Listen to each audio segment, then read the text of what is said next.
Hello दोस्तों, कैसे हैं आप सब।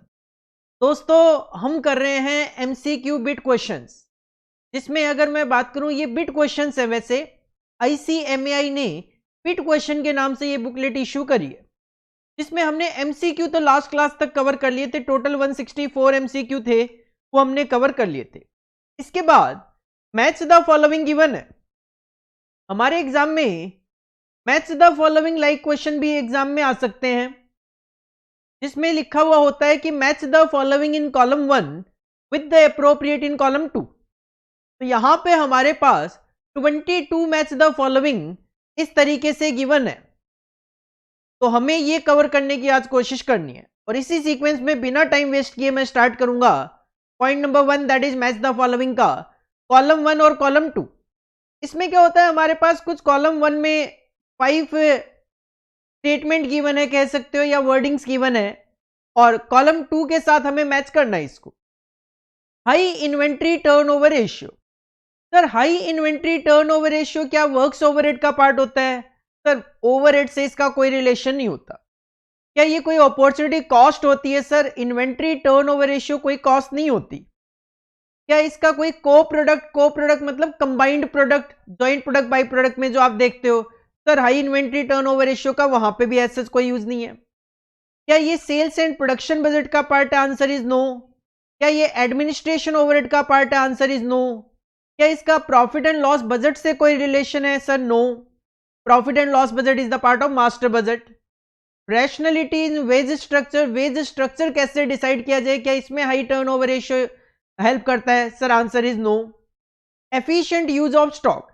इन्वेंट्री टर्नओवर रेशियो हमें यह बताता है कि एक स्पेसिफाइड पीरियड में हमारी इन्वेंट्री, एवरेज इन्वेंट्री कितनी बारी यूज हो गई। अगर ये इन्वेंट्री टर्नओवर रेशियो हाई है, इसका मतलब यह है कि आप अपने एवरेज रॉ मटेरियल को काफी ज्यादा एफिशिएंटली यूज करते हो, मतलब बार बार वो चेंज होता रहता है। इन्वेंट्री टर्नओवर रेशियो की प्रॉपर डेफिनेशन की मैं बात करूं तो change in inventory during a specified period, और इसको नंबर ऑफ टाइम्स में इंडिकेट किया जाता है। तो ये इंडिकेट करता है कितनी बारी हमारी इन्वेंट्री, कितनी बारी हमारी एवरेज इन्वेंट्री पूरे साल में चेंज हो गई। जितनी ज्यादा बार चेंज हो जाती है, इसका मतलब हम अपने स्टॉक को एफिशिएंटली यूज कर रहे हैं। तो इसका जो आंसर होगा वो होगा H, that is efficient use of stock. तो हाई इन्वेंट्री टर्नओवर रेशियो का मतलब होता है efficient use of stock. Second है जॉब इवेल्युएशन। जॉब इवेल्युएशन क्या वर्क्स ओवरहेड होता है? Sir answer is no. क्या जॉब इवेल्युएट करना अपॉर्चुनिटी कॉस्ट का पार्ट होता है? Answer is no. सिंपल मैं बात करूं, जॉब इवेल्युएशन में क्या किया जाता है, एक जॉब को इवेल्युएट किया जाता है कि ये जॉब किस तरीके की है, कि किस वर्कर को देनी चाहिए और उसके लिए क्या वेजेस पे की जानी चाहिए, ये डिसाइड करना जॉब इवेल्युएशन का काम है, जॉब इवेल्युएशन का पार्ट है। सर, क्या जॉब इवेल्युएशन का को प्रोडक्ट से कोई रिलेशन? Answer is no. क्या ये सेल्स एंड प्रोडक्शन बजट में होता है? Answer is no. क्या इसका एडमिनिस्ट्रेटिव ओवरहेड से कोई रिलेशन है? नो। क्या ये पीएल बजट का part? Answer is no. Rationality in wage structure. Wages का स्ट्रक्चर क्या हो, इसमें रैशनैलिटी मतलब समझदारी से डिसाइड करना। सर यस, जॉब इवेल्युएशन का मतलब ही होता है वेज स्ट्रक्चर को डिसाइड करना विद रैशनल, मतलब किस जॉब के लिए किस पर्सन को काम दिया जाए, उसके लिए क्या वेजेस होनी चाहिए। तो सेकंड जो जॉब इवेल्युएशन है that is related with G. Salary of product designer. जो प्रोडक्ट को डिजाइन करते हैं उनको जो सैलरी पे की जाती है, क्या ये वर्क्स ओवरहेड का पार्ट होता है? Sir answer is yes. जब हम कॉस्ट शीट पढ़ते हैं तो अगर सैलरी ऑफ प्रोडक्ट डिजाइनर हो तो हम उसको वर्क्स ओवरहेड में शो किया करते हैं। तो इसका आंसर होगा ए। By product. सर याद करो, joint product, by product, combined product. तो बाई प्रोडक्ट और कंबाइंड प्रोडक्ट का रिलेशन होता है, दैट विल बी सी। इसका आंसर, ये जो बुकलेट है इसमें गलत गिवन है। बाई प्रोडक्ट वैल्यू को इन्होंने अपॉर्चुनिटी कॉस्ट से रिलेट किया, जो किसी भी तरीके से ठीक नहीं है। इसका जो करेक्ट आंसर होगा वो होगा सी। को product, by product, main product, combined product, ये रिलेशन होते हैं जेपीबीपी में। और मास्टर बजट में दो तरीके के बजट बनते हैं, एक प्रॉफिट एंड लॉस और एक हम बैलेंस शीट बनाते हैं। मास्टर बजट का डायरेक्ट रिलेशन होता है प्रॉफिट एंड लॉस बजट के साथ, it is related to F. तो high inventory turnover ratio H, job evaluation D, salary of product designer A, by product value C, master budget F. High inventory turnover ratio, efficient use of stock, job evaluation, rationality in waste structure, salary of product designer is the part of works overhead, by product value is related to को product, master budget includes profit and loss budget. Match the following में हो सकता है meaning given हो सकता है relation given हो, तो अपने को बस ये देखना है कि क्या मेरे पास जो लेफ्ट साइड में आइटम गिवन है, ट्रांजैक्शन गिवन है, स्टेटमेंट गिवन है, उसका राइट साइड में जो स्टेटमेंट गिवन है उससे क्या कोई भी तरीके का रिलेशन है। अगर यस तो हमें उसको मैच करके दिखाना है। आगे बढ़ूंगा, सेकंड मैच द फॉलोइंग पे मूव करूंगा। Second match the following, second column 1 में लिखा हुआ है जॉब टिकट। जॉब टिकट का मतलब होता है कि टिकट क्या होता है, टिकट का मतलब एक कार्ड टाइप होता है। जॉब टिकट का मतलब एक जॉब के अंदर लिख लिया जाता है कि किस वर्कर ने कितना कितना इस जॉब पे काम किया। Escalation clause, escalation clause contract costing में कवर होता है। VED analysis, angle of incidence, conversion cost. Sir job ticket, क्या ये इन्वेंट्री कंट्रोल की टेक्निक? Answer is no. क्या ये BEP चार्ट से रिलेट करता है? नो। क्या जॉब टिकट कॉन्ट्रैक्ट कॉस्ट में कवर होती है? Answer is no. क्या जॉब टिकट का labour cost plus factory overhead से कोई relation? Answer is no. Sir job ticket क्या है? A method of time booking है। जॉब टिकट एक मेथड ऑफ टाइम बुकिंग है, तो 1 का आंसर होगा ई। जॉब टिकट जो है वो एक मेथड है टाइम बुकिंग की। इसमें टाइम बुक किया जाता है कि किस वर्कर ने कितना टाइम इस जॉब पे दिया है। नेक्स्ट है escalation clause. Escalation clause is covered in contract costing, तो sir it will be related to C contract costing. VED analysis, VED analysis हम देखते हैं मटेरियल कॉस्टिंग के टॉपिक में इन्वेंट्री कंट्रोल की एक टेक्निक होती है। It will be related to a technique of inventory control A. Angle of incidence is covered in break even point chart, it will be related to B. और conversion cost का formula होता है direct labour plus factory overhead, तो labour cost plus factory overhead, sir D. तो job ticket a method of time booking, escalation clause related to contract costing, VED analysis a technique of inventory control, angle of incidence BEP chart से relate करता है, conversion cost labour cost plus factory overhead होता है। Simple था second तो। Next third match the following. Column 1 में लिखा हुआ है prime cost, again angle of incidence, operating cost, joint cost, variable cost per unit. Sir prime cost क्या होती है? क्या प्राइम कॉस्ट का CAS 19 से कोई रिलेशन है? Answer is no sir, CAS 19 है जॉइंट कॉस्ट का। क्या प्राइम कॉस्ट का पैसेंजर पर किलोमीटर से रिलेशन है? Sir passenger per kilometre service costing operating costing में कवर होता है। क्या प्राइम कॉस्ट का डायरेक्ट कॉस्ट के साथ रिलेशन होता है? Sir answer is yes. Prime cost का मीनिंग ही डायरेक्ट कॉस्ट होता है। सारे के सारे जो direct material, direct labour, direct expense होते हैं उन सबका टोटल कहलाता है prime cost. Answer will be C, direct cost. Angle of incidence, क्या CAS 19 से इसका कोई रिलेशन है जॉइंट कॉस्ट से? Answer is no. Passenger per kilometre operating costing का पार्ट है, डायरेक्ट कॉस्ट चला गया। क्या एंगल ऑफ इंसिडेंस कांस्टेंट रहता है? सर ऐसा तो कुछ भी नहीं है। एंगल ऑफ इंसिडेंस किस चीज को इंडिकेट करता है? सर ये प्रॉफिटेबिलिटी रेट को इंडिकेट करता है, तो इसका आंसर होगा E. Angle of incidence profitability rate को इंडिकेट करता है। ऑपरेटिंग कॉस्ट, जैसा कि मैंने कहा ऑपरेटिंग कॉस्ट में passenger per kilometre as a cost unit use की जाती है, B. Joint cost, cost accounting standard 19 है, ए। और वेरिएबल कॉस्ट पर यूनिट जो होती है वो कांस्टेंट रहती है, तो D. Prime cost sir direct cost होती है। Angle of incidence profitability rate को इंडिकेट करता है। ऑपरेटिंग कॉस्ट में as a cost unit transport undertaking जो कि पैसेंजर को एक जगह से दूसरी जगह ले जाने का काम करती है, like buses, railways, metros, passenger per kilometre use करती है। जॉइंट कॉस्ट CAS 19 का नाम है। Variable cost per unit constant रहती है। नेक्स्ट मैच द फॉलोइंग पे मूव करूंगा। Fourth match the following. Column 1 में लिखा हुआ है sunk cost, again VED analysis, relevant cost, FSN analysis और FW Taylor. Sunk cost, sir cost affected by decision making नहीं, संक कॉस्ट तो past cost होती है तो डिसीजन मेकिंग में किसी तरीके के लिए रेलिवेंट होती ही नहीं है। Inventory classification and control, sunk cost का इन्वेंट्री क्लासिफिकेशन में कोई रोल नहीं है, not relevant for decision making. Sir yes, sunk cost एक पास्ट कॉस्ट होती है जिसकी डिसीजन मेकिंग में किसी तरीके की कोई रेलिवेंसी नहीं होती, तो sunk cost is related to C. VED analysis, cost affected by decision making, VED analysis sir no.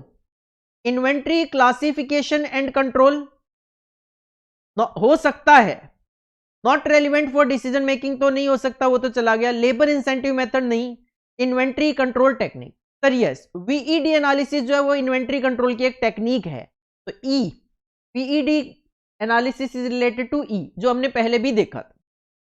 Relevant cost जो होती है वो हमेशा डिसीजन मेकिंग के लिए रेलिवेंट होती है, तो ए होगा cost affected by decision making, that is known as relevant cost A. FSN analysis जो है fast, slow and non moving, ये इन्वेंट्री का क्लासिफिकेशन भी करता है और इन्वेंट्री कंट्रोल की टेक्निक भी है, पी होगा। और FW टेलर जो है, जब हम लेबर का चैप्टर पढ़ते हैं तो वहां पे Taylor's differential piece rate system भी पढ़ते हैं। जो Taylor differential piece rate system है, टेलर का पूरा नाम है FW टेलर, तो ये एक लेबर इंसेंटिव मेथड है, आंसर विल बी डी। तो सर संक कॉस्ट का मीनिंग होता है not relevant for decision making. VED analysis एक इन्वेंट्री कंट्रोल की टेक्निक है। रेलिवेंट कॉस्ट वो कॉस्ट है जो कि डिसीजन मेकिंग से अफेक्ट होती है। FSN analysis inventory control technique भी और क्लासिफिकेशन भी करती है, ये फास्ट मूविंग, स्लो मूविंग और नॉन मूविंग मटेरियल का। और FW टेलर हमें लेबर इंसेंटिव मेथड बताते हैं।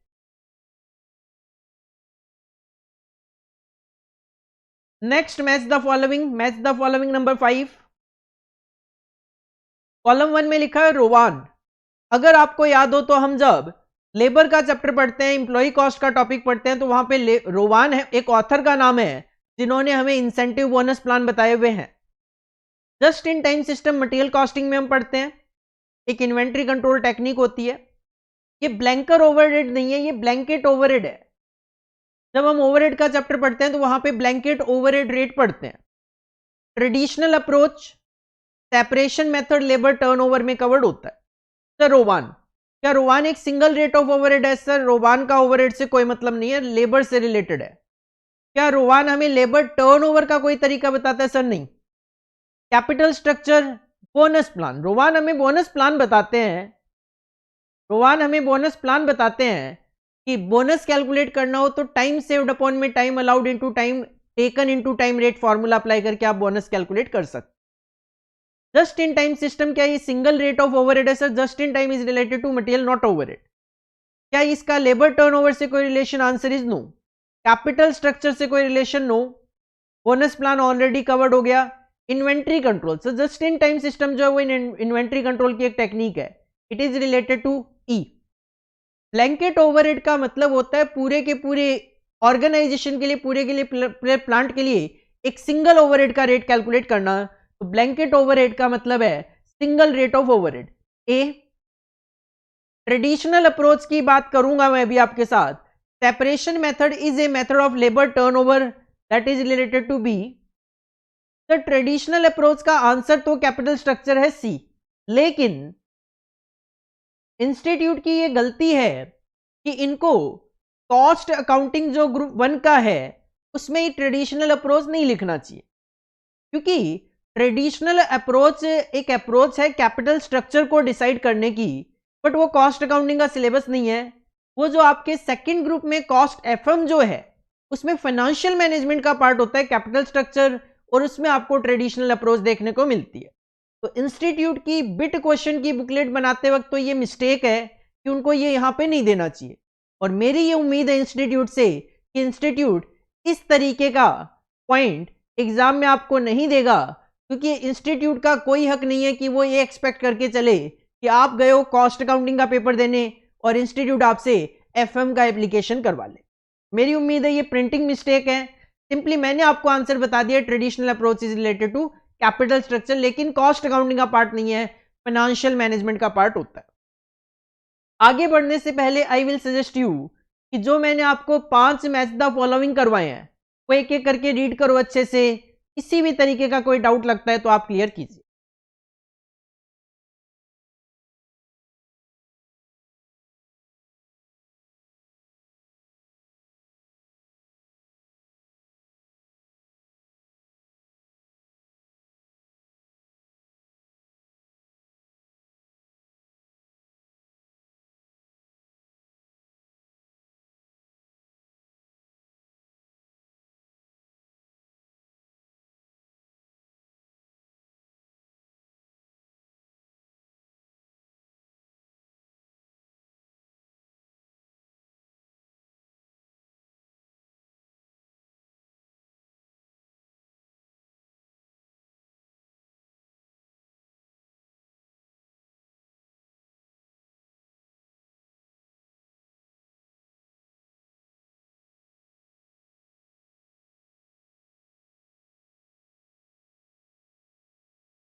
नेक्स्ट मूव करेंगे sixth match the following. Column 1 में लिखा हुआ है point rating system. Sir point rating system जहां तक मुझे याद है जॉब इवेल्युएशन के मेथड्स में कवर होता है। जस्ट इन टाइम सिस्टम अभी थोड़ी देर पहले ही आया था। Normal waste, operating income, benefit cost ratio. चलिए जी मैच करते हैं। पॉइंट रेटिंग सिस्टम, क्या absorbed in cost of production, क्या कॉस्ट ऑफ प्रोडक्शन कैलकुलेट करते वक्त आप कहीं पॉइंट रेटिंग सिस्टम लिखते हो? Sir answer is no. Point rating system जो है वो एक जॉब इवेल्युएशन का मेथड है। तो point rating system is related to B job evaluation.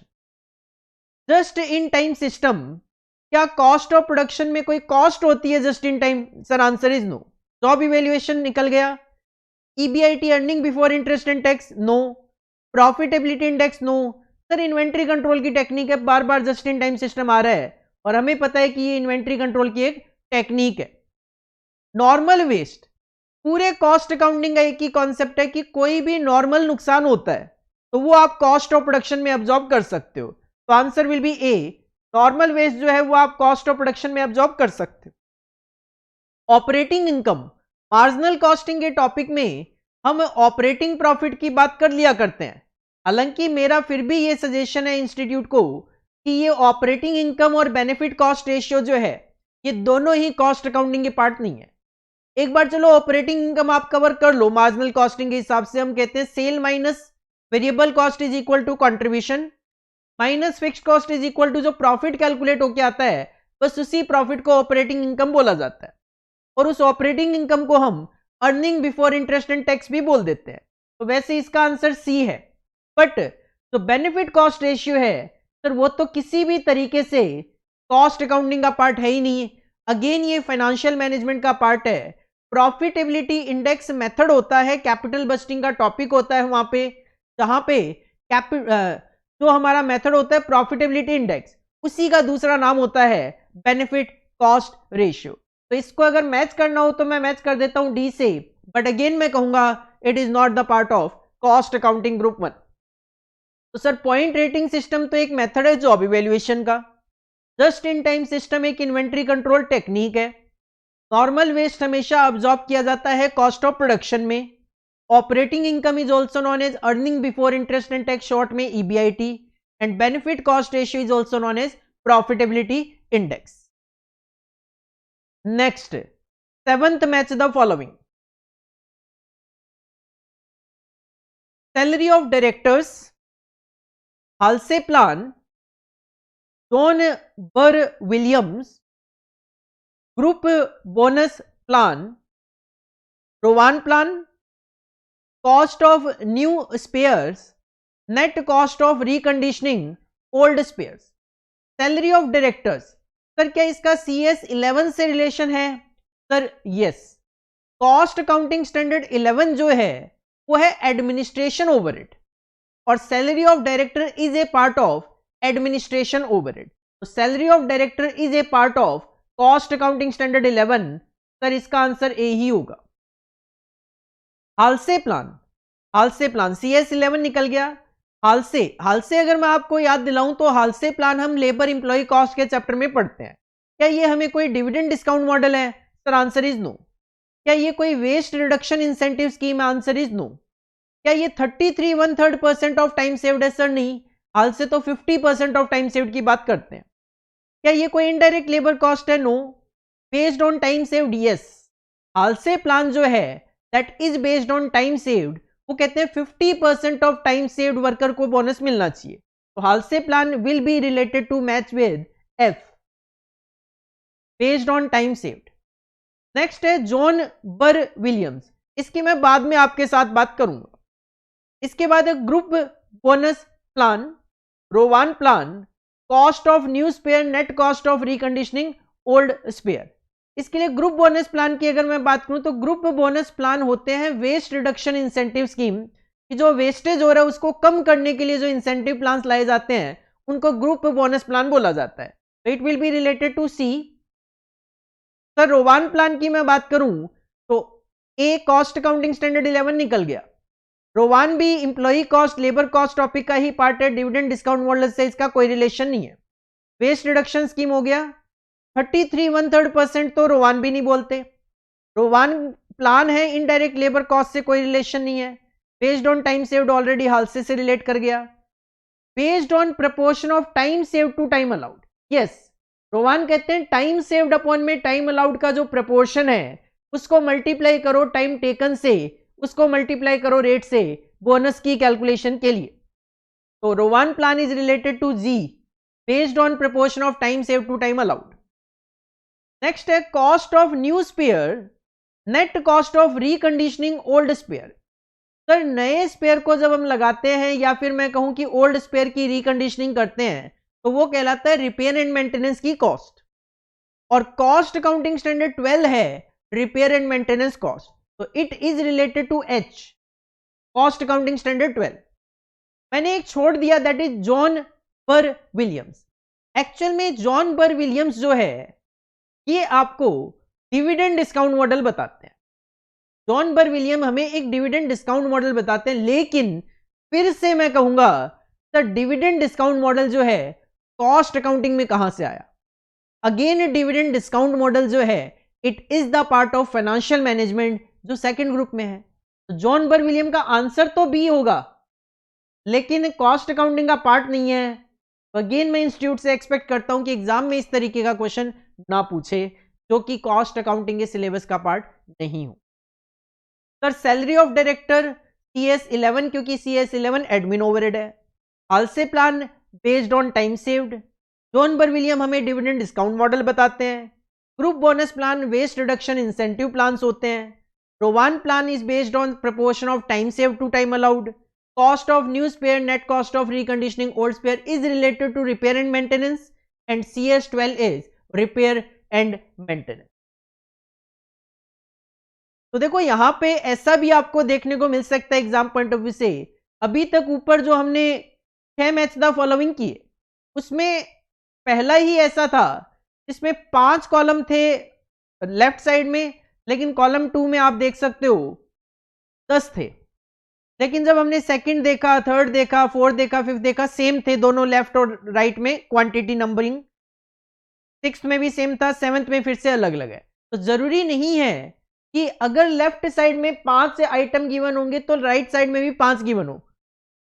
जितने लेफ्ट साइड में होंगे कम से कम उतने तो राइट साइड में होंगे, बट राइट साइड में आपको कंफ्यूज करने के लिए एक्स्ट्रा आइटम गिवन हो सकते हैं।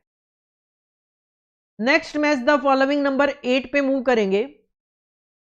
कॉलम 1 लेफ्ट साइड में लिखा हुआ है economic order quantity, sunk cost, direct worker contribution to PF, time and motion study, primary packing material, telephone और एंगल ऑफ इंसिडेंस कई बार आ गया। सर ईओक्यू को रिलेट करना है, क्या economic order quantity direct labour है? सर इकोनॉमिक ऑर्डर क्वांटिटी हमें यह बताता है एक ऑर्डर में कितनी क्वांटिटी परचेज करके लाएं ताकि हमारी कॉस्ट कम से कम आए। क्या ये इन्वेंट्री मैनेजमेंट का तरीका है? Sir yes, economic order quantity में इन्वेंट्री मैनेजमेंट किया जाता है कि एक ऑर्डर में कितनी क्वांटिटी परचेज करके लाऊं ताकि हमारी कॉस्टिंग कम से कम आए, और ये एक इन्वेंट्री मैनेजमेंट का तरीका होता है। तो आंसर होगा B, sunk cost. Sir direct labour से कोई रिलेशन? नो। इन्वेंट्री मैनेजमेंट हो गया। क्या संक कॉस्ट प्रॉफिटेबिलिटी रेट को इंडिकेट करता है? Answer is no. पहले ही मैं एक रिलेट कर देता हूं, angle of incidence is related to profitability rate, ये ऑलरेडी आप देख चुके हो पीछे। संक कॉस्ट का डायरेक्ट मटेरियल कॉस्ट के साथ कोई relation? Sir no. Sunk cost excluded from cost? Sir yes. जब हम संक कॉस्ट की बात करते हैं तो हम कहते हैं sir sunk cost past cost होती है जिसका डिसीजन मेकिंग से कोई रिलेशन नहीं होता, तो संक कॉस्ट को कॉस्ट में इंक्लूड ही नहीं किया जाता, तो it is excluded from cost. Answer will be E, sunk cost is related to E. Direct workers contribution to PF, अगर वर्कर डायरेक्ट है और तो उसका जो कंट्रीब्यूशन टू पीएफ है that will be part of direct labour. Sir A से relate करेगा। Time and motion study, sir direct labour हो गया, इन्वेंट्री मैनेजमेंट हो गया, प्रॉफिटेबिलिटी रेट हो गया। क्या time and motion study direct material cost है? Sir no, excluded from cost हो गया। Labour incentive scheme, sir time and motion study जो है वो ये डिसाइड करने में मदद करता है कि वर्कर को अगर हमें इंसेंटिव देना है तो कौन सी मेथड के अकॉर्डिंगली हमें इंसेंटिव उनको देना चाहिए। Time and motion study is related to F. Primary packing material जो होता है वो डायरेक्ट मटेरियल होता है, तो डी। टेलीफोन का जो खर्चा होता है वो अगर हमें डिपार्टमेंट में डिस्ट्रीब्यूट करना हो तो उसका जो बेसिस होता है वो होता है number of extension in a department, sir ji. और एंगल ऑफ इंसिडेंस मैंने पहले ही रिलेट कर दिया, profitability rate. Economic order quantity एक इन्वेंट्री मैनेजमेंट का तरीका है। Sunk cost excluded from cost, cost में कवर नहीं होता। डायरेक्ट वर्कर्स का कंट्रीब्यूशन टू पीएफ है तो सर वो डायरेक्ट लेबर है। टाइम एंड मोशन स्टडी हमें लेबर इंसेंटिव स्कीम डिसाइड करने में मदद करता है। Primary packing material direct material की कॉस्ट होती है। टेलीफोन के खर्चे को जब डिपार्टमेंट्स में डिस्ट्रीब्यूट करना हो तो number of extensions in a department के बेसिस पे डिस्ट्रीब्यूट किया जाता है। और angle of incidence profitability rate को इंडिकेट करता है। Next match the following number 9। Column 1 में 3 ही आइटम है, डायरेक्ट एक्सपेंसेस, टॉप टिकट जो पहले भी आ चुका है, a step distribution method. Sir direct expenses overhead से रिलेट करता है? Sir no. CS10 yes, CS10 का नाम ही है direct expenses, sir B. Top ticket क्या ओवरहेड से रिलेट करता है? No. A method of time booking, sir yes, पहले भी हम बात कर चुके हैं। स्टेप डिस्ट्रीब्यूशन मेथड ओवरहेड का पार्ट है। जब हम सेकेंडरी डिस्ट्रीब्यूशन देखते हैं, सेकेंडरी डिस्ट्रीब्यूशन में आप वहां पे direct redistribution method, step distribution method, simultaneous equation method, repeated redistribution method, trial and error methods, ये मेथड्स देखते हो। ओवरहेड को डिस्ट्रीब्यूट करने का मेथड है step distribution method. Direct expense CS10 का नाम है। टॉप टिकट एक मेथड है टाइम बुकिंग की, और स्टेप डिस्ट्रीब्यूशन मेथड ओवरहेड को डिस्ट्रीब्यूट करने का एक मेथड है। तो ये एक छोटा मैच द फॉलोइंग इन्होंने हमें दिया। Next, match the following number 10। Column 1 में लिखा हुआ है कंपोनेंट ऑफ कॉस्ट शीट, ठीक है। Objective of cost accounting, okay. CS1 classification of cost का होता है। इक्विवेलेंट प्रोडक्शन प्रोसेस कॉस्टिंग से रिलेट करता है। Demerit of a centralised purchase organisation देखते हैं। कंपोनेंट ऑफ कॉस्ट शीट के कंपोनेंट की मैं बात करूं, क्या high initial cost, answer is no. Classification of cost तो CS1 का नाम है। In terms of completed unit equivalent production को बोला जाता है। रेफरेंस टू द जॉब, तो जॉब से रिलेटेड कोई भी जो कॉस्ट होती है वो कॉस्ट शीट का पार्ट होती है। इसका आंसर होगा डी। कॉस्ट शीट में कौन से कंपोनेंट होते हैं सर, जो जॉब से रिलेट करते हैं। Objective of cost accounting last है आपका E, to determine the value of closing inventory. जब हम ऑब्जेक्टिव ऑफ कॉस्ट अकाउंटिंग पढ़ते हैं तो वहां पे एक ऑब्जेक्टिव हम determine the value of closing inventory भी पढ़ते हैं, ई। CS1 है classification of cost, sir B. Equivalent production का मतलब ही होता है in terms of completed unit, C. और सेंट्रलाइज्ड परचेज ऑर्गेनाइजेशन का डीमेरिट होता है हाई इनिशियल कॉस्ट आपको इनकर करनी पड़ती है सारा सिस्टम सेंट्रलाइज करने के लिए। Component of cost sheet, reference to the job. Objective of cost accounting, to determine the value of closing inventory. CS1 का नाम है classification of cost. Equivalent production का मतलब होता है in terms of completed unit, और सेंट्रलाइज्ड परचेज ऑर्गेनाइजेशन का demerit है हाई इनिशियल कॉस्ट। आगे बढ़ने से पहले आई विल सजेस्ट यू 6 से लेकर 10 तक मैंने जो आपको मैच द फॉलोइंग करवाए हैं कि आप एक बार रीड करके देखिए। किसी भी तरीके का कोई डाउट लगता है क्लियर कीजिए।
Next match the following number 11।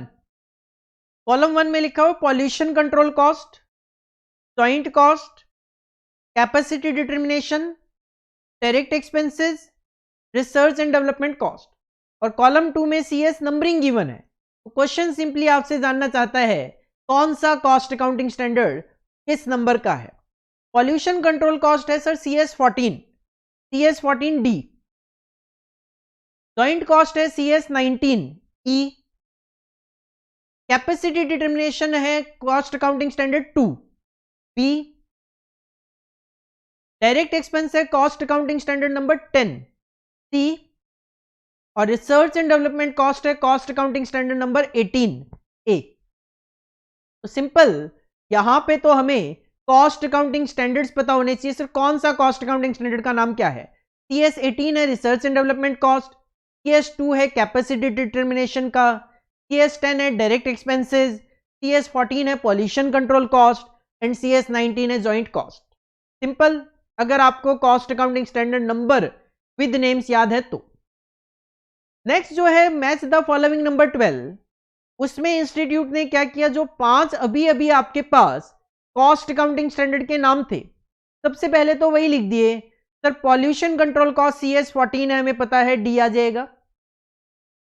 Joint cost CS19 है, E आ जाएगा। कैपेसिटी डिटर्मिनेशन CS2 है, B आ जाएगा। डायरेक्ट एक्सपेंस CS10 है, C आ जाएगा। और research and development expenses cost जो है CS18 है, A आ जाएगा। तो ये तो आप मान लो कि गलती से इन्होंने शायद कॉपी पेस्ट कर दिया हो, क्योंकि आंसर भी उसी तरीके से बन रहा है DEBCA। फिर और इसमें ऐड कर दिए इन्होंने, कहते हैं donations, notional rent charged to the method which is followed for evaluation of equivalent production when prices are fluctuating, in difference point in unit का फॉर्मूला, और जीरो बेस्ड बजटिंग। तो सर ये तो हटा दिए मैंने एक तरीके से, ठीक है। बस इनको देखते हैं। डोनेशन, सर डोनेशन क्या है, क्या कोई ये डिसीजन पैकेज है? Answer is no.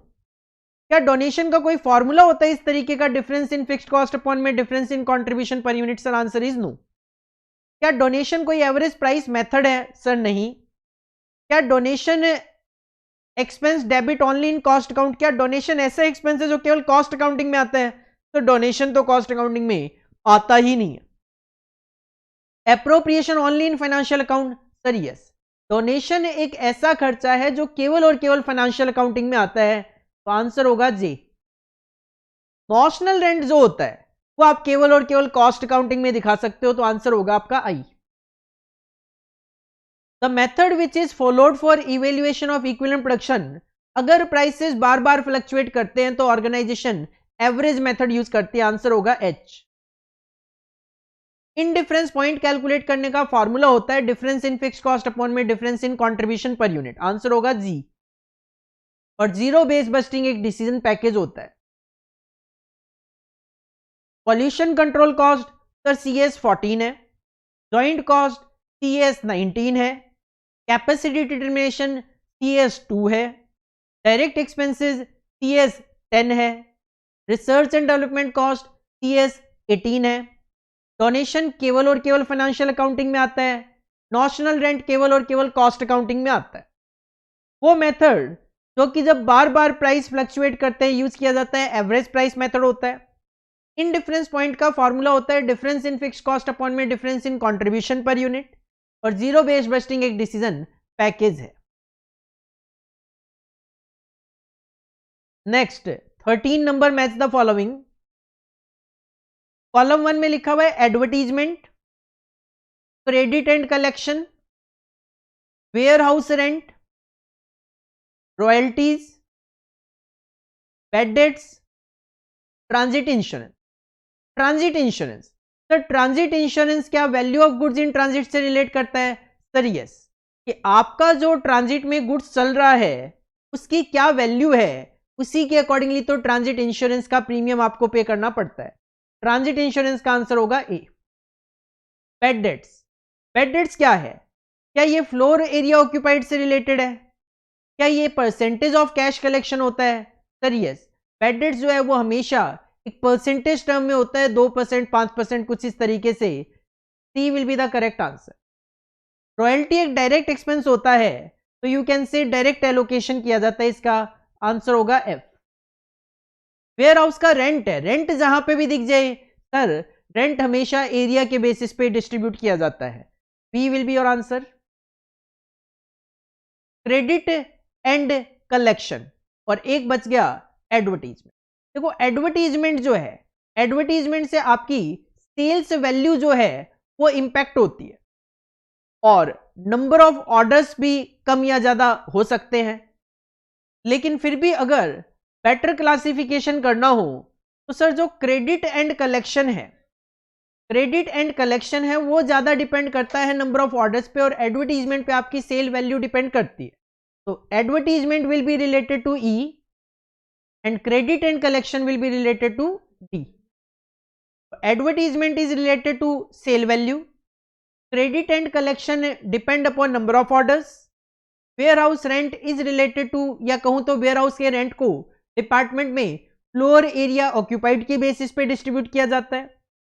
रॉयल्टी एक डायरेक्ट एलोकेशन होता है, bad debts is a percentage term, और ट्रांजिट इंश्योरेंस डिपेंड करता है value of goods in transit पे।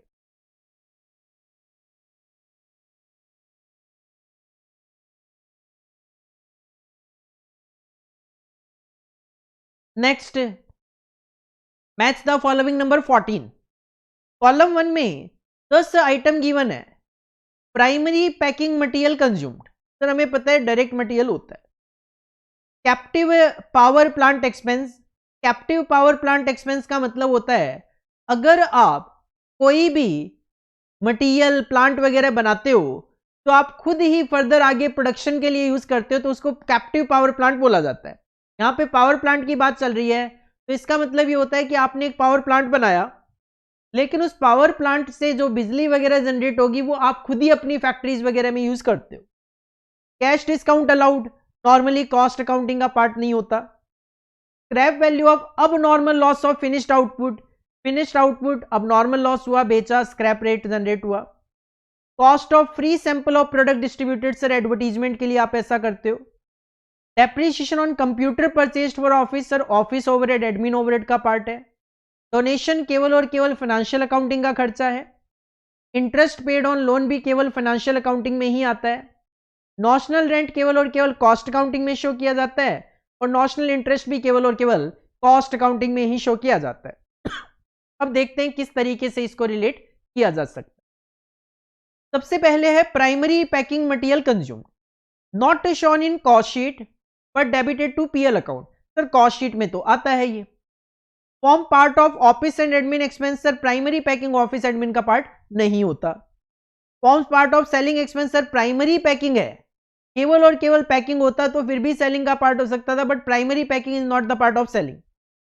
Treated as part of factory expenses, treated as direct expenses, sir primary packing material consume जो होता है वो डायरेक्ट एक्सपेंस होता है। It will be related to E, it will be related to E, it will be related to E. Captive power plant का जो खर्चा होता है it is related to factory expenses, क्योंकि सर पावर प्लांट जो बनाया जाता है उसका मेन पर्पस है कि हम उसकी इलेक्ट्रिसिटी को फैक्ट्री में प्रोडक्शन के लिए यूज करते हैं। तो captive power plant expense is related to factory expense, D. Cash discount allowed, तो कैश डिस्काउंट अलाउड की अगर मैं बात करूं तो कॉस्टिंग में तो नहीं आता। अब देख लेते हैं कहां पे है। Not shown in cost sheet but debited to PL account, sir हो तो सकता है कैश डिस्काउंट जो है वो आप पीएल में दिखाते हो बट कॉस्ट शीट में नहीं दिखाते। आगे देख लेते हैं और कोई item. Forms part of office and admin, sir नहीं।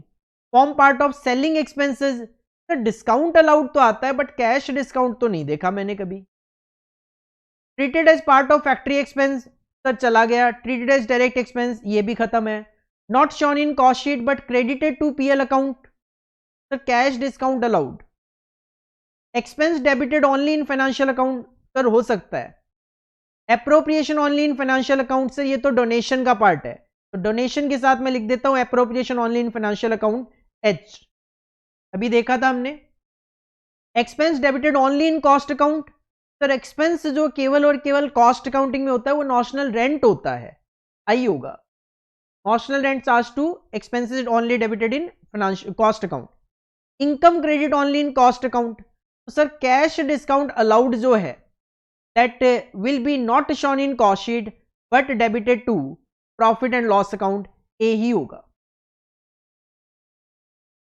Scrap value of abnormal loss of finished output, देखते हैं, चेक करेंगे अभी। Depreciation on computer purchase for office, sir ये एडमिन ओवरहेड का पार्ट होता है, आप इसके साथ बी लिख सकते हो। फ्री सैंपल जो हम डिस्ट्रीब्यूट करते हैं सर ये सेलिंग एक्सपेंस का पार्ट होता है, आप इसके साथ भी सी लिख सकते हो।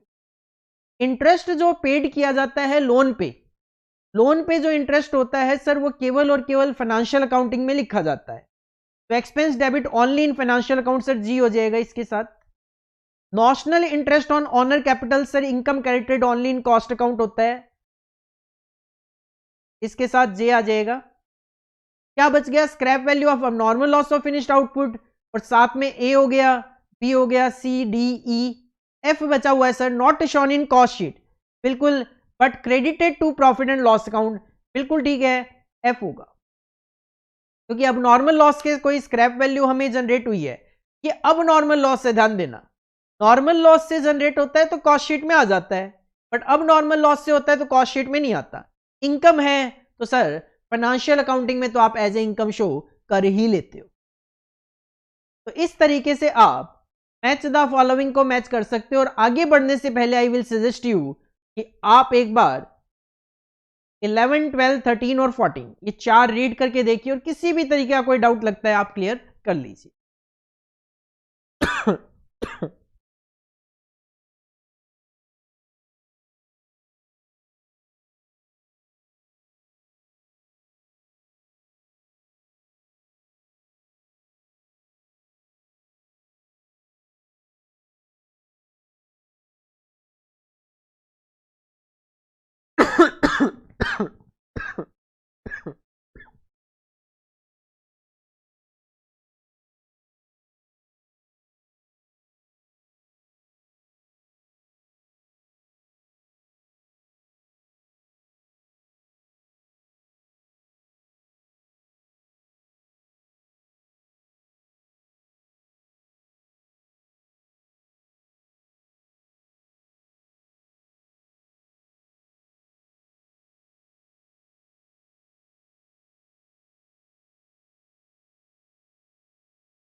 Next match the following numbers 15. Column 1 है the contract which provide for payment of actual cost plus N agreed percentage of profit. कहते हैं वो कॉन्ट्रैक्ट कौन सा कॉन्ट्रैक्ट होता है जिसमें एक्चुअल कॉस्ट प्लस साथ में एक एग्रीड परसेंटेज ऑफ प्रॉफिट पे किया जाता है. सर ऐसे कॉन्ट्रैक्ट को कॉस्ट प्लस कॉन्ट्रैक्ट बोला जाता है. तो अगर मैं कॉलम 2 में देखूंगा तो ई मुझे दिखाई देगा, कॉस्ट प्लस लिखा हुआ है, तो answer will be E, cost plus contract. In contract costing cost unit क्या होती है?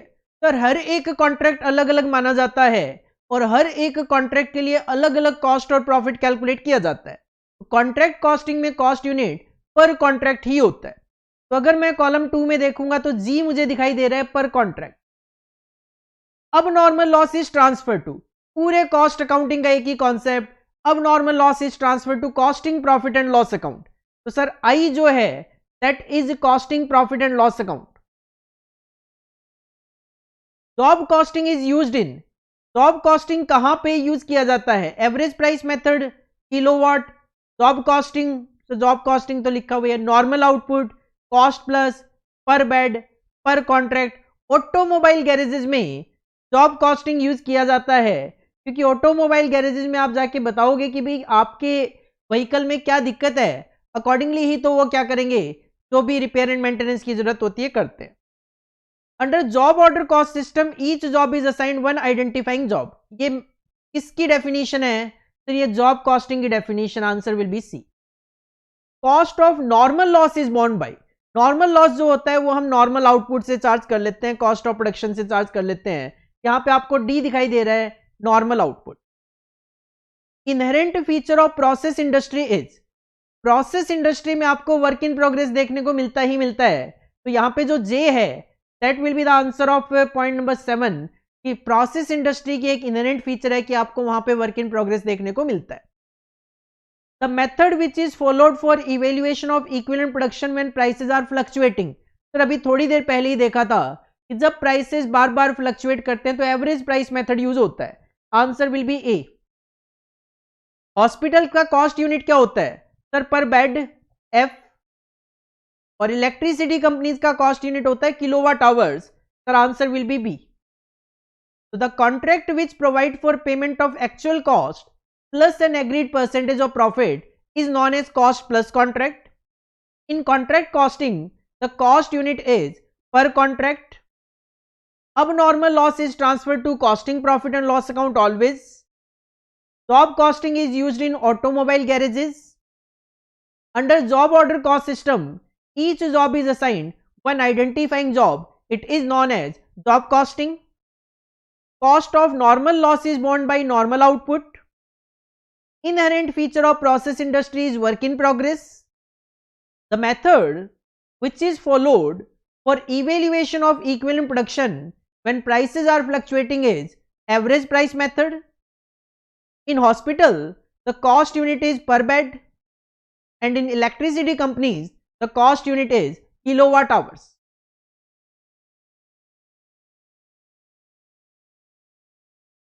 Next, match the following number 16. Match the following number 16. In difference point in units का फॉर्मूला हमें पता है, difference in fixed cost upon में difference in contribution per unit होता है, जो थोड़ी देर पहले ही आया था. अगर मैं कॉलम 2 साइड में देखता हूं तो सर एफ है difference in fixed cost upon में difference in contribution per unit, यही इसका आंसर भी होगा.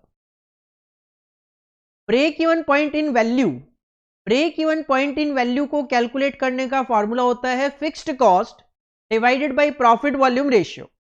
Fixed cost divide by profit volume ratio आपको ई में दिख जाएगा, तो सर इसका आंसर होगा ई. वेरिएबल कॉस्ट पर यूनिट जो है वो कांस्टेंट रहा करती है, वेरिएबल कॉस्ट पर यूनिट जो है वो कांस्टेंट रहती है, बट यहां पे अगर मैं बात करूं तो कांस्टेंट वगैरह तो लिखा हुआ है fixed, variable cost per unit fix होती है, आई इसका आंसर होगा.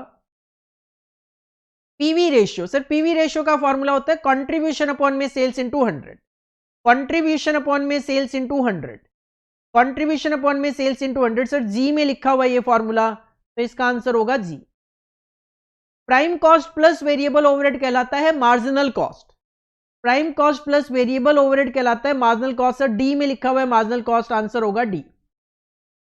ब्रेक इवन पॉइंट अगर आपको क्वांटिटी में कैलकुलेट करना हो, फॉर्मूला होता है टोटल फिक्स कॉस्ट अपॉन में contribution per unit.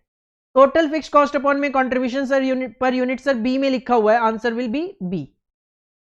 In difference point अगर आपको वैल्यू में कैलकुलेट करना हो तो न्यूमरेटर तो डिफरेंस इन फिक्स्ड कॉस्ट ही रहता है, divided by difference in PV ratio हो जाता है। सर आंसर होगा ए।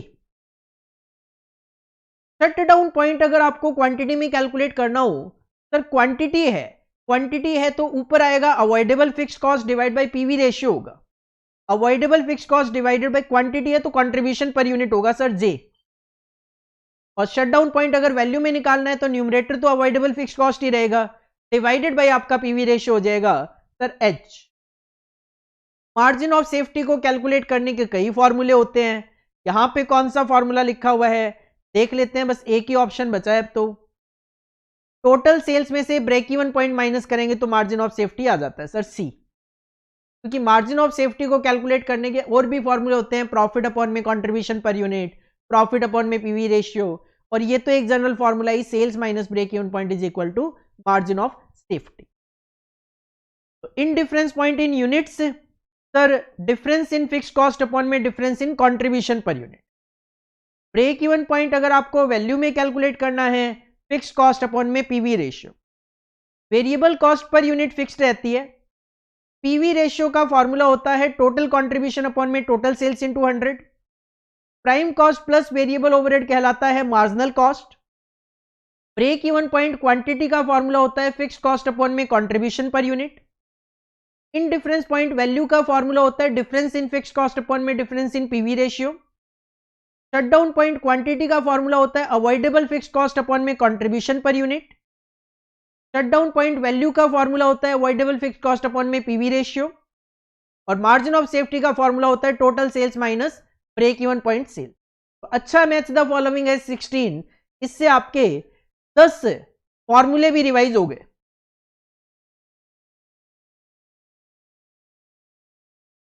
आगे बढ़ने से पहले आई विल सजेस्ट यू, आप ये जो दो मैंने मैच द फॉलोइंग करवाए हैं 15 और 16, ये आप एक बार पढ़ के देखिए, किसी भी तरीके का कोई डाउट लगता है क्लियर कीजिए।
Next, match the following number 17।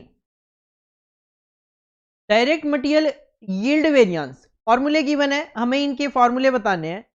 Direct labour rate variance, yield variance, rate variance, material price variance, variance analysis, direct labour yield variance, labour efficiency variance, material का mix variance, gang variance, gang मतलब composition variance, ideal time variance, या idle time variance होता है, वैसे ideal नहीं होता, direct material का usage variance. देखो एक एक करके करते हैं। सबसे पहले डायरेक्ट मटेरियल यूसेज वेरिएंस की मैं बात करूं तो standard quantity of material minus actual quantity of material multiply by standard price करते हैं तो हमारे पास मटेरियल यूसेज वेरिएंस आता है। Standard quantity of material minus actual quantity of material, standard quantity for actual output multiply by standard price minus standard price multiply by actual quantity. अब इसको ध्यान से देखोगे तो ये फॉर्मूला क्या बना सर, दोनों में ही आप क्या कर रहे हो, स्टैंडर्ड प्राइस को मल्टीप्लाई कर रहे हो और स्टैंडर्ड क्वांटिटी में से माइनस हो रहा है यहाँ पे एक्चुअल क्वांटिटी, तो standard quantity minus actual quantity multiply by standard price. तो इसका मतलब यही है, this is the formula of usage variance जी। मटेरियल यूसेज वेरिएंस का फॉर्मूला आपका मैच हो रहा है जी में। आइडल टाइम वेरिएंस जो होता है उसका सिंपल फॉर्मूला होता है idle hours multiply by standard rate, idle hours multiply by standard rate. लेकिन ऐसा सीधा सीधा मुझे फॉर्मूला कहीं दिखाई दे नहीं रहा। Standard hours for actual production minus actual hours multiply by standard rate. देखो standard hours minus actual hours multiply by standard rate होता है लेबर रेट वेरिएंस का फॉर्मूला। तो देखो जरा लेबर रेट वेरिएंस कहीं लिखा हुआ हो, सर सेकंड में लेबर रेट वेरिएंस है तो सर ए जो फॉर्मूला है वो होगा सेकंड का। इस तरीके से भी डिसाइड किया जा सकता है। Actual hours at standard rate of standard gang minus actual hours at standard rate of actual gang. Sir अभी मुझे ये नहीं समझ में आ रहा, छोड़ देते हैं। Management by exception, sir variance analysis is the concept of management exception, sir C होगा। Standard rate minus actual rate multiply by actual hours, तो स्टैंडर्ड रेट में से आप एक्चुअल रेट माइनस करके एक्चुअल आवर्स से मल्टीप्लाई कर रहे हो, सर ये फॉर्मूला है लेबर रेट वेरिएंस का। तो मैंने अभी अभी लेबर रेट वेरिएंस का फॉर्मूला यहाँ पे भी तो देखा, standard hours for actual production minus actual hours multiply by standard rate. Sir ये जो फॉर्मूला है standard hours minus actual hours, ये एफिशिएंसी का फॉर्मूला है। मैंने गलत बता दिया आपको, ये एफिशिएंसी का फॉर्मूला है, आवर्स लिखा हुआ है, मैंने वहां पे रेट कंसिडर कर लिया था।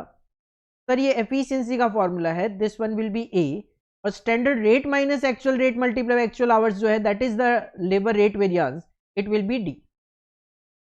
हो जाती है गलती दिखने में, चश्मा लगा हुआ है वैसे भी। हाँ जी आगे चलते हैं। ये हो गया, ए हो गया आपका, बी मैंने स्किप किया हुआ है, सी हो गया, डी हो गया। नेक्स्ट है स्टैंडर्ड रेट को आप मल्टीप्लाई कर रहे हो एक्चुअल आवर्स पेड से और उसमें से माइनस कर रहे हो sir standard rate multiply by actual hours. तो कहीं ना कहीं इसमें दोनों में क्या है, एक्चुअल आवर्स है और दोनों में ही क्या कर रहे हो आप, स्टैंडर्ड रेट अप्लाई कर रहे हो। लेकिन ध्यान देना ये है एक्चुअल आवर्स पेड और ये है actual hours work. Actual hours paid और एक्चुअल आवर्स वर्क का डिफरेंस होता है आइडल आवर्स, और आइडल आवर्स को स्टैंडर्ड रेट से मल्टीप्लाई करते हैं तो कहलाता है idol time variance. Sir idol time variance का फॉर्मूला है ये ई में, तो आप आइडल टाइम के साथ लिख सकते हो ई। आगे सर जे देख लूं एक बार, जहां दिख जाए वहां देख सकता हूं, revise standard quantity minus actual quantity multiply by standard price. Sir ये फॉर्मूला होता है मिक्स वेरिएंस का, वो भी मटेरियल का। तो मटेरियल मिक्स वेरिएंस का फॉर्मूला लिखा हुआ है जे में, मटेरियल मिक्स वेरिएंस का फॉर्मूला लिखा हुआ है जे में। ठीक है सर, ई हो गया। F standard price minus actual price multiply by actual quantity. Sir ये फॉर्मूला है मटेरियल प्राइस वेरिएंस का, मटेरियल प्राइस वेरिएंस का। तीसरा मटेरियल प्राइस वेरिएंस का फॉर्मूला लिखा हुआ है एफ में, ये भी हो गया। टी में लिखा हुआ है standard quantity for actual output, this is the standard quantity. Multiply किया स्टैंडर्ड प्राइस से, माइनस कर रहे हो आप स्टैंडर्ड प्राइस, तो सेम है दोनों में, स्टैंडर्ड प्राइस, लेकिन क्वांटिटी कौन सी ली है, एक्चुअल। तो ये है standard quantity minus actual quantity multiply by standard price जी। सर ये फॉर्मूला है मटेरियल प्राइस वेरिएंस का, मटेरियल प्राइस वेरिएंस का, जो मैं ऑलरेडी वो मटेरियल यूसेज वेरिएंस का जो मैं पहले ही लिख चुका हूं, मटेरियल यूसेज वेरिएंस का फॉर्मूला जो मैं पहले ही लिख चुका हूं। इसके बाद है स्टैंडर्ड कॉस्ट पर यूनिट, ठीक है, standard output for actual mix minus में actual output multiply by standard cost per unit. Sir ये फॉर्मूला है मटेरियल यील्ड वेरिएंस का, मटेरियल यील्ड वेरिएंस का फॉर्मूला लिखा हुआ है एच में, मटेरियल यील्ड वेरिएंस का फॉर्मूला लिखा हुआ है एच में, ठीक है। लेबर यील्ड का फॉर्मूला अभी तक दिखाई दिया नहीं है मुझे, ये हो गया standard yield for actual mix minus actual yield multiply by standard yield price, standard yield for actual mix minus actual yield multiply by standard yield का प्राइस। सर ये जो फॉर्मूला है ये भी आपका यील्ड वेरिएंस का ही फॉर्मूला है, तो ये आप मेंशन करोगे लेबर यील्ड वेरिएंस में आई, लेबर यील्ड वेरिएंस में आई, ठीक है। अब क्या क्या बच गया आपका, sir J revise standard quantity minus actual quantity multiply by standard price. Sir ये फॉर्मूला है हमारा मटेरियल मिक्स वेरिएंस का, मटेरियल मिक्स वेरिएंस में जे हम लिख चुके हैं। बच क्या गया आपके पास, चेक करो जरा, पॉइंट नंबर 1 हो गया, 2 हो गया, 3 हो गया, 4 हो गया, 5 हो गया, 6 हो गया, 7 हो गया। सर गैंग वेरिएंस बच गया, और गैंग वेरिएंस के साथ साथ इधर बच गया आपका गैंग का formula, that is actual hours at standard rate of standard gang minus actual hour of standard rate of actual gang. Simple सी मैं बात करूं, ये है एक्चुअल आवर्स, ये भी है एक्चुअल आवर, दोनों में रेट भी स्टैंडर्ड लिया जाता है। जस्ट जो इंप्लॉइज हैं यहाँ पे स्टैंडर्ड गैंग के इंप्लॉइज लिए जाते हैं और यहाँ पे एक्चुअल गैंग के इंप्लॉय लिए जाते हैं। ये कंपोजिशन वेरिएंस हो जाता है एक तरीके से, गैंग वेरिएंस इसको बोल देते हैं। क्योंकि ऐसा फॉर्मूला स्टडी मैट में दिख नहीं रहा कहीं पे, बट आप आइडिया लगा सकते हो इसके बेसिस पे, आंसर विल बी बी। कई बार हमें एलिमिनेशन प्रोसेस के साथ भी क्वेश्चन को सॉल्व करना पड़ सकता है एग्जाम में, अगर हमें किसी फॉर्मूले को लेकर कोई दिक्कत हो, डाउट हो, या फिर सिलेबस के अकॉर्डिंगली ना दिखाई दे तो। अब अगर मैं बात करूं तो sir you can say direct material yield variance का फॉर्मूला होता है standard cost per unit multiply by standard output for actual mix minus में actual output. Second, sir direct labour rate variance का फॉर्मूला होता है standard rate minus actual rate multiply by actual hours. Material price variance का formula होता है standard price minus actual price multiply by actual quantity. Variance analysis is the concept of management by exception. Direct labour yield variance का formula होता है standard yield for actual mix minus actual yield multiply by standard yield price. Labour yield के बाद next है direct labour efficiency variance. Sir formula होता है standard hours for actual production minus actual hours multiply by standard rate. Direct material mix variance का जो formula है, you can mention revise standard quantity minus actual quantity multiply by standard price. Gang variance का जो formula है वो आप लिख सकते हो actual hours at standard rate of standard gang minus actual hours at standard rate of actual gang. Next है आपका idle time variance. Sir you can mention idle time variance का formula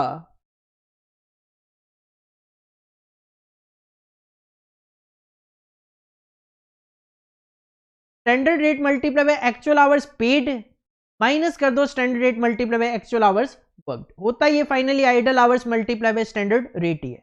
direct material usage variance का formula होता है standard quantity for actual output multiply by standard price minus standard price multiply by actual quantity. Simply कहूं तो sir ये standard quantity minus actual quantity multiply by standard price होता है।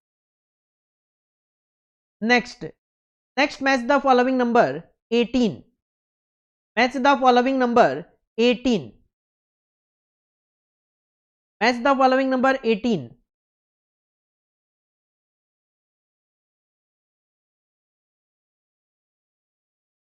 Column 1 में लिखा हुआ है master budget denotes the summary of financial means, specified period, flexible budget, master budget, fixed variable, semi variable, functional budget, principal key factor, capital expenditure budget, decision package, cash budget.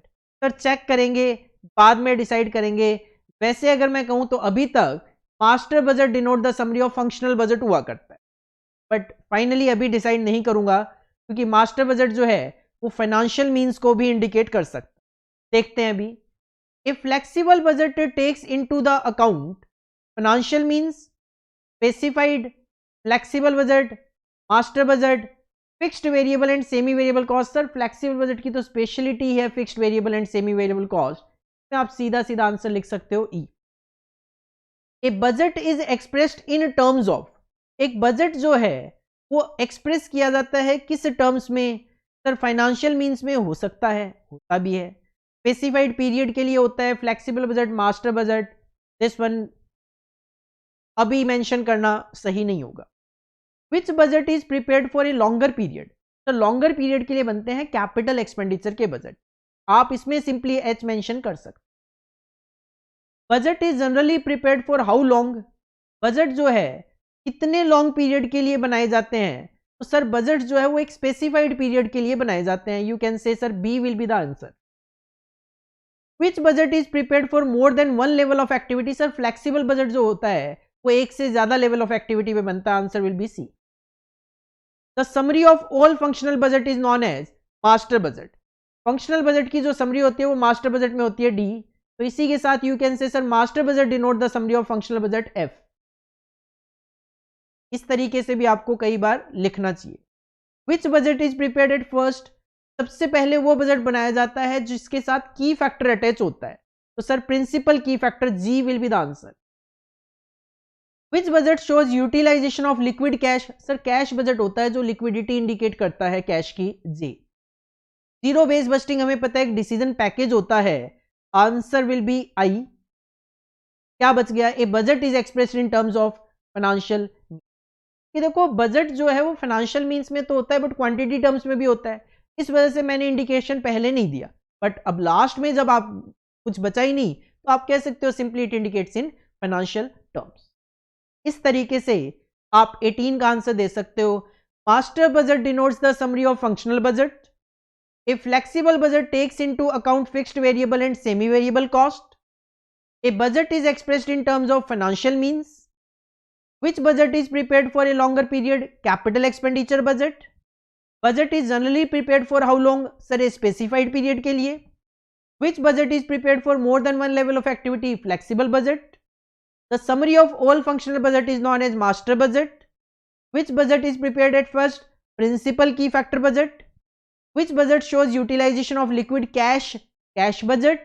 Zero based budgeting is a decision package. Next, match the following number 19. Column 1 में लिखा हुआ है imputed cost, ठीक है। FSN analysis okay है।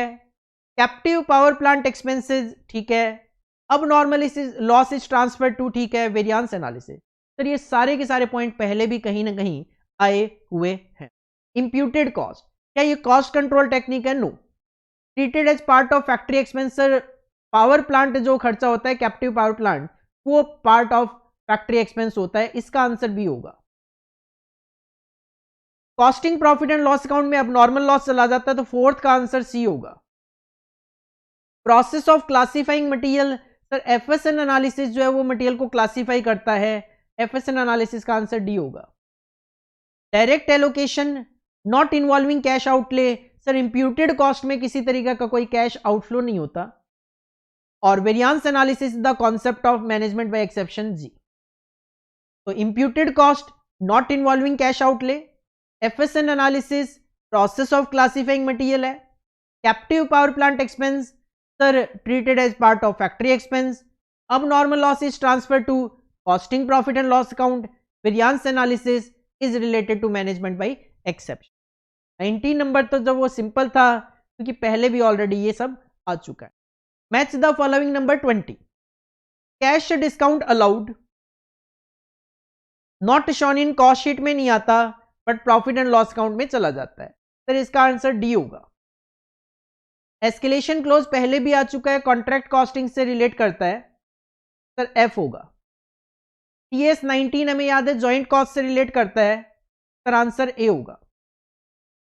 Notional cost वो cost होती है जो कि किसी तरीके की कोई कॉस्ट आउटफ्लो नहीं होता, किसी तरह का कैश आउटफ्लो नहीं होता, जिसको इंप्यूटेड कॉस्ट के नाम से भी जाना जाता है, आंसर बी होगा। और जीरो बेस बस्टिंग एक डिसीजन पैकेज है, सर आंसर जी होगा। ये तो एक अगेन एक सिंपल मैच द फॉलोइंग था। Cash discount allowed not shown in cost sheet but debited to profit and loss account. Escalation clause related to contract costing. TS 19 joint cost है। Notional cost is also known as imputed cost. Zero base budgeting is a decision package. Next, match the following number 21। Column 1 sir pharma industry. Pharma industry में batch costing use होता है, sir answer D होगा। Management by exception variance analysis होता है, sir answer F होगा।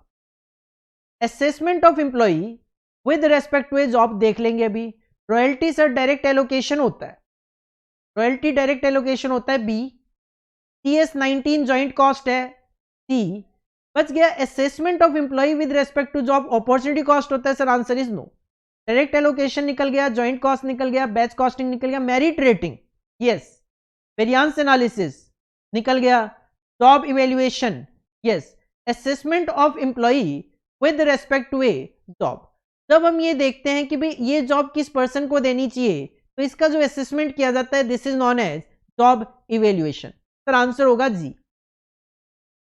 Merit rating तो एक again method है जॉब इवेल्युएशन का, तो बेटर जो आंसर है वो होगा जी, क्योंकि assessment of employee with respect to a job is known a job evaluation. Pharma industry में बैच कॉस्टिंग अप्लाई होता है। Management by exception is related to variance analysis.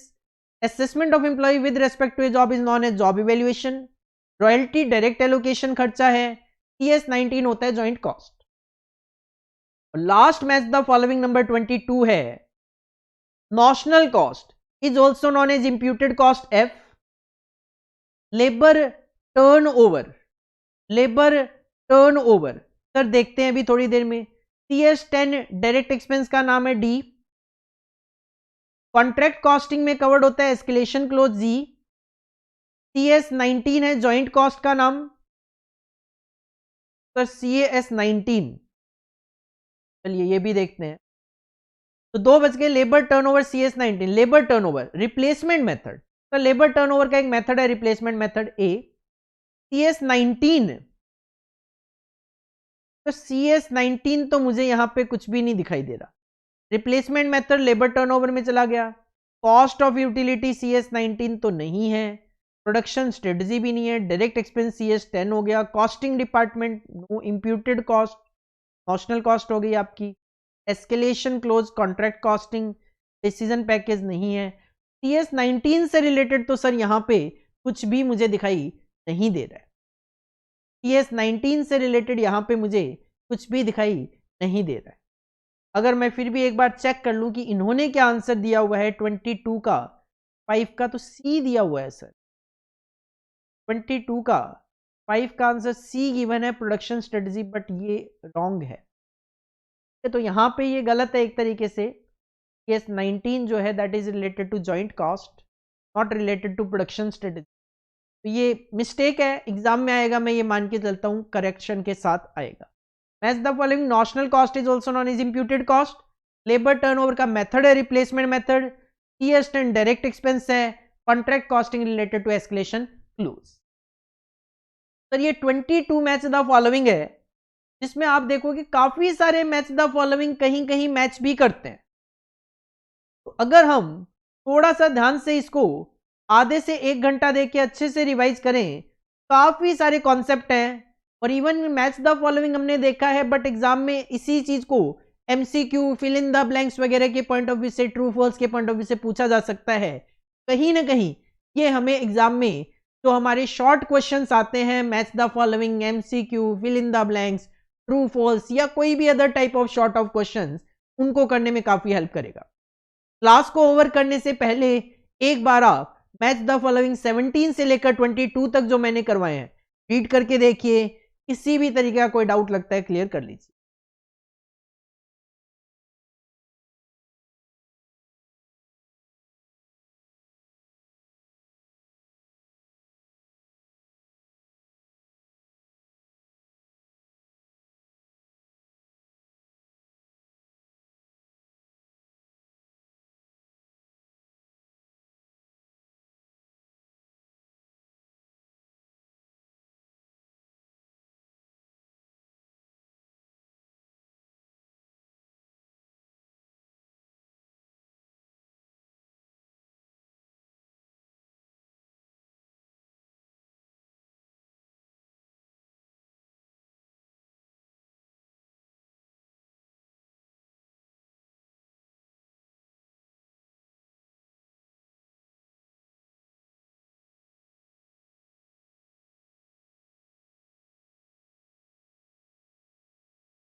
This is all about for today class. आज की class में हमने 22 maths the following थे वो हमने कंप्लीट कर लिए। नेक्स्ट क्लास में आने से पहले 164 MCQ 22 मैथ्स द फॉलोइंग आप रिवाइज करके आए, और पॉसिबल हो तो और भी अगर आपके टॉपिक्स वगैरह बचे हुए हैं जो आपने रिवाइज नहीं किए हों तो रिवाइज करके आए, क्योंकि नेक्स्ट क्लास में हम करने वाले हैं ट्रू और फॉल्स क्वेश्चन जो कि हमारे एग्जाम में आते हैं। और हमारे पास यहाँ पे बिट क्वेश्चन की बुकलेट में गिवन है काफी सारे ट्रू फॉल्स क्वेश्चन जो कि ऑफ कोर्स हम शायद एक क्लास में कंप्लीट ना कर पाए। 171 ट्रू फॉल्स क्वेश्चंस हमारे पास गिवन है, तो ये हम नेक्स्ट क्लास में स्टार्ट करेंगे। शायद 171 हम एक सिंगल क्लास में तो कंप्लीट नहीं कर पाएंगे, लेकिन 2 से 3 क्लास में हम इसको कंप्लीट करने की कोशिश करेंगे। चलिए जी, मिलते हैं नेक्स्ट क्लास में। Thank you, all the best.